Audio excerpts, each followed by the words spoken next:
کے باہر لے کے جا رہے ہیں۔ اور میں دوسری بات کہ شہباز شریف کے اوپر ایک اخبار کے اوپر اس نے ہرجانہ کیا کہ میری توہین کی گئی ہے اور اس نے جا کے عدالت میں چلا گیا۔ اب شہباز شریف کو نہیں پتا تھا کہ برطانیہ کی عدالتیں کیوں ونسٹن چرچل ان کے جو بڑا اسٹیٹسمین تھا اس نے کیوں کہا جب برطانیہ ہٹلر کی دوسری جنگ عظیم میں جب تباہ کر رہے تھے برطانیہ کو تو اس نے کیوں کہا، اسے جب کسی نے پوچھا ہم بچ جائیں گے، اس نے کہا کیا ہماری عدالتیں انصاف دے رہی ہیں؟ تو انہوں نے کہا جی دے رہی ہیں۔ تو انہوں نے کہا کوئی دنیا کی طاقت ہمیں نہیں ہرا سکتی۔ ان کی عدالتوں کے اندر یہ چلا گیا شہباز شریف، اور اب انہوں نے 8 یا 9 دسمبر کو اس کو بلا لیا، اس سے جواب مانگے ہیں۔ اب شہباز شریف کو غلط فہمی ہوئی ہے کہ ٹیلی فون اٹھا کے تو جج کو کہہ کے جی بے نظیر کو 3 نہیں 5 سال سزا دینا ہے۔ اس کے جو ماضی میں بریف کیس پکڑ کے کوئٹہ بینک پہ جانے والا، بینچ کو خریدنے والا، اس کو یہ نہیں پتا کہ وہ کدھر پھنس گیا جا کے۔ اور ان کے لیے سب سے بڑا اب یہ چیلنج ہوگا شہباز شریف کے لیے کہ عدالت میں اب انہوں نے بتانا پڑے گا کہ کیا جو اس نے الزامات لگائے، اور اس نے بڑے جو ان کا اخبار ڈیلی میل ہے بڑے سنگین الزامات لگائے ہیں اس کی چوری کے اوپر۔ تو یہ میں صرف آپ کو اب بتانا چاہتا ہوں، یہ ہے فرق۔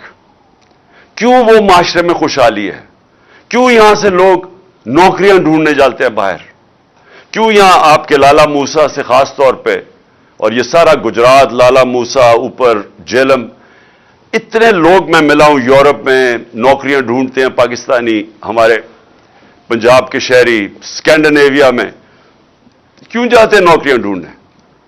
وہاں کے وسائل ہمارے سے زیادہ نہیں ہیں، لیکن ادھر انصاف ہے۔ دیکھیں بار بار میں آپ کو ایک چیز سمجھاتا ہوں اپنی قوم کو، کیونکہ میرا کام ہے آپ کی تربیت کرنا۔ جب تک ایک ملک کے اندر عدل اور انصاف نہیں ہے، قانون کی حکمرانی نہیں ہے، وہ معاشرہ خوشحال نہیں ہو سکتا، وہ معاشرہ آزاد نہیں ہو سکتا، اس معاشرے میں جمہوریت حقیقی نہیں آ سکتی، حقیقی آزادی نہیں آ سکتی۔ وہ معاشرے کے اندر جدھر کمزور کو طاقتور سے قانون تحفظ نہیں دیتا، وہاں جنگل کا قانون ہوتا ہے۔ وہ جو مرضی آپ کر لیں، آپ اچھی سے بھی پالیسیز لے آئیں، وہاں غربت ہوگی۔ ساری جو جس کو کہتے ہیں ڈیولپنگ ورلڈ، جو غریب ملک ہیں، ان سب کی یہی کہانی ہے۔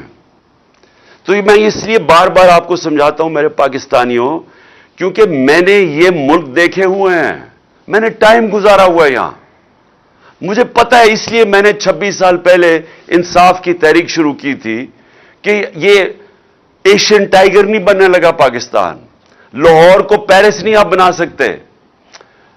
جب آپ عدل اور انصاف کا نظام لے کے آئیں گے، یہاں کی قوم کو آزاد کریں گے، حقیقی آزادی دیں گے، یہ قوم خود ہی اس ملک کو اٹھا لے گی۔ یہاں جو بیرون ملک پاکستانی بیٹھے ہیں، جو میری آج سن رہے ہوں گے مجھے، میرا ان سے انٹریکشن ہے، ان سے پوچھے تو صحیح کیوں نہیں وہ پاکستان میں آ کے پیسہ لگاتے؟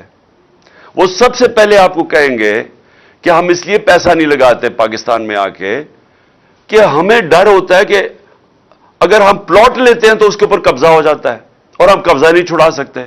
تو ہم کاروبار کیسے شروع کر سکتے ہیں جس ملک کے اندر ہمیں قانون تحفظ نہیں دیتا، جس میں ایک فکرہ استعمال کیا جاتا ہے، کانٹریکٹ انفورسمنٹ نہیں ہوتی۔ جب اس ملک میں ہماری سرمایہ کی حفاظت ہی نہیں ہوتی تو ہم کیسے اس ملک میں پیسہ لگائیں گے؟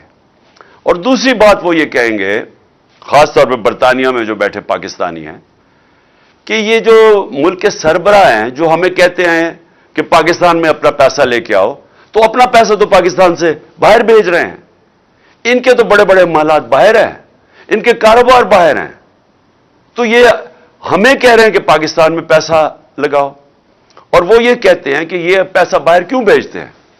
نمبر 1 چوری کا پیسہ ہے، کیونکہ اگر چوری کا پیسہ کیوں باہر بھیجنا پڑتا ہے کہ پاکستان میں نظر آ جائے گا۔